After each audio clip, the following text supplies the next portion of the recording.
Talk to Paul Gutierrez first, who covers the Raiders for ESPN, although because of his lovely wife and all of the work she has done with the Giants, and she goes by Amy G, I feel like we should just call you Paul G, right? Like, I mean, you're okay with that. Isn't that the deal?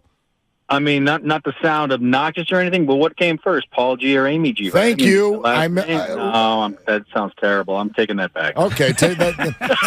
Hey, guys, now that I say it out loud, it sounds so bad. Yeah, Amy's her own. She's her own enterprise, obviously, and proud of her and everything she does. But yeah, that's why I just sign off on emails and text PG. How about that? There you go. There you go. Guys, will you cut that, edit that, cut that? Just what Paul said. Send it to me if you would. Thanks. I might need it later. But anyway, Paul, what was this? I mean, I guess this wasn't surprising. It feels like, I mean, I wrote a show email this morning with all the guys, and was my prediction on the money off. But I said, I think we're getting Jimmy G to the Raiders today. It's like the worst kept secret. So what's your reaction to all of this?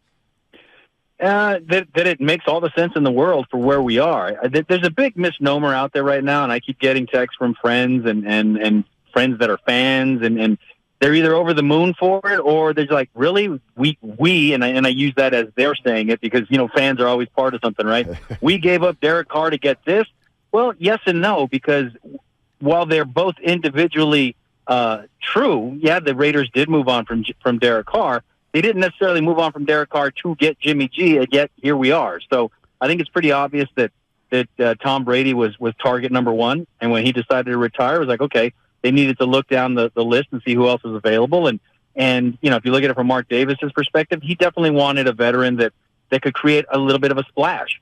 And Jimmy G does that. Jimmy Garoppolo does that. And when you look at what he's been able to do, I mean, his win-loss record is phenomenal when you compare it to Derek Carr's. There's a lot to like. There's not a lot to not like about it. And when you look at the money, and it's actually a little bit less than they guaranteed anyways, than they would have been paying Derek Carr over the next 2 years, what's not to like about it? Especially since he's already familiar and comfortable with Josh McDaniel's system. You saw it last year, the way that Jarrett Stidham played in his 2 starts. He looked more comfortable in the system than Derek did in 15. So now we see what happens. He's a vet. He's established. He's a locker room guy. They love him in the locker room. He's a winner. And if he can stay healthy, it's going to be real interesting to see how this team moves forward with him. My only question is what's going to be higher, his Q rating in Las Vegas or his QBR? Yeah, seriously. I mean, that's going to go neck and neck, depending on how much nightlife he wants to undertake, because, as you know, so much going on there. Tom Pelissero outlined the structure, saying it's effectively 2 years and $48.5 million. So is it your expectation, Paul, that the Raiders are also going to go out and draft another quarterback, or do they think that Stidham can be the future beyond Jimmy G? No, Stidham's on his way to Denver. Oh, my bad, yeah. That's the other part of it is that, well, now they got Chase Garbers. They're still there. Okay. I talked to somebody high in the organization the other day, and they're like, and I said, well, I guess you guys need a quarterback, and the person told me, no, we already have one. I said, yeah, well, Chase Garbers. I like Chase Garbers. So he's there, obviously. He knows the system. We don't know if he can play or not, but they do need to draft somebody. My question is, with Jimmy Garoppolo there now, do they have to trade up? Because if they want one of those top 3 quarterbacks, even a 4th, they got to go up from 7 because they might all be gone. Will Levis might still be there at 7, but I don't know if he necessarily fits what they want to do. You get either an offensive lineman, you go defense, and then you come up back on day 2, get Hendon Hooker from Tennessee, who I know Dave Ziegler is very high on before he got hurt last year at Tennessee. And then there's also the kid from Fresno State, Haener.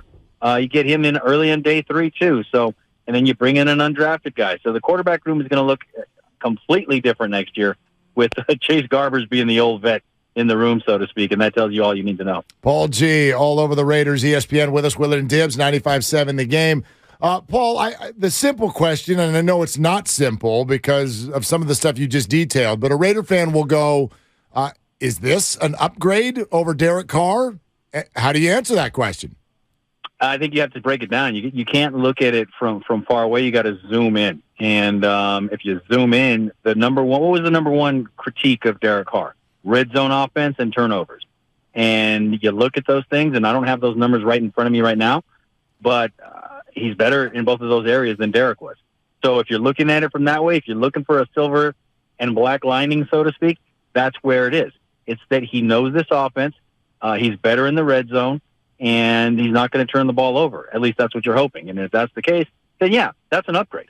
And you just kind of go from there. And if you're Jimmy Garoppolo, And you're coming into this offense, and you look around, and you see Devontae Adams on the outside.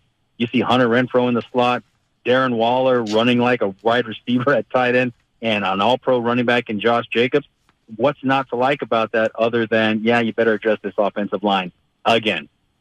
And the big criticism of Jimmy Garoppolo, other than maybe not being terrific in the red zone, is his inability to throw the ball deep down the field. How does that affect what the Raiders usually like to do, especially with the vertical passing game? Yeah, and that comes back to the McDaniels offense, because while Derek did take some shots and he did have a lot of deep touchdown passes to Devontae Adams, a lot of that was just Devontae Adams being Devontae Adams, right? So how that affects it's not the old school Raiders. It's not the Al Davis Raiders of taking deep shots and standing in the pocket tall and taking those big hits. We saw Jarrett Stidham do that against the Niners when he delivered a long touchdown pass. So it doesn't necessarily affect that. Where it kind of comes to fruition is that the Josh McDaniels offense is really predicated upon predetermined targets and timing. And that's where Derek was having issues with it, was he wanted to freelance a little bit more. He had a long time, in real life it wasn't that long, but in NFL terms it was an eternity before he delivered the ball to wherever it was supposed to go. Garoppolo operates under that same kind of a system, and even in San Francisco, and it's going to feel real familiar to him.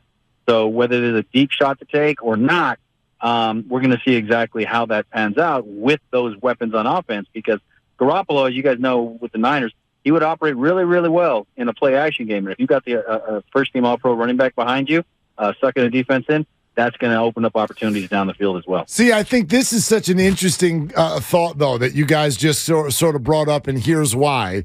After that New Year's Day 49er Raider game, where all of us were a little taken aback by how easily Jarrett Stidham moved the ball up and down the field, I talked to somebody kind of inside NFL circles who was like, okay, that caught the 49ers off guard because they were going over Derek Carr tape, and this guy takes the easy way out on every play. It's dink and dunk, and he won't push it downfield, and that's what the Raiders don't like about him. Stidham came out and was like, man, I got nothing to lose. She starts pushing the ball downfield. Niners are caught off guard.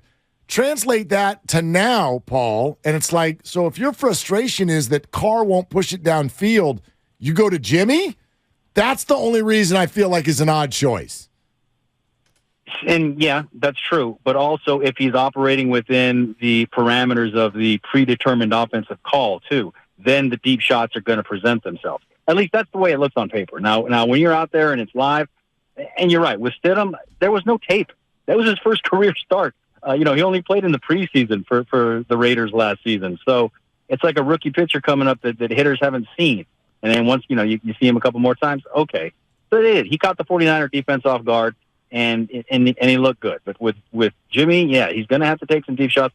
If for nobody else, for Devontae Adams, because he's going to want the ball deep at times too. Yep. Hey, Paul, before you run, do you tell everybody you see about the food prices at that Vegas stadium? I went to that New Year's Day game. I could not believe what was going on. I go out there to get snacks. I come back with nachos and drinks, and the whole thing costs $13. I'm like, what the hell's going on around here?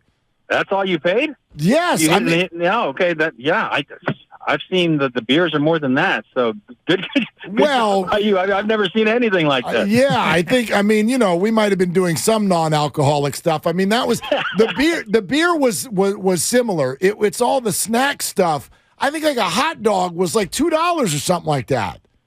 Yeah, and then you got a heck of a deal then, especially on New Year's. Maybe somebody messed up on the food prices that day, because I haven't seen anything like that, and I've heard of people only complaining about the opposite. But it's a phenomenal stadium. The club, I'm sure you got the sense that it felt like a nightclub. It was kind of the perfect collision of Raiders history, Raiders mystique, and Las Vegas history, Las Vegas mystique.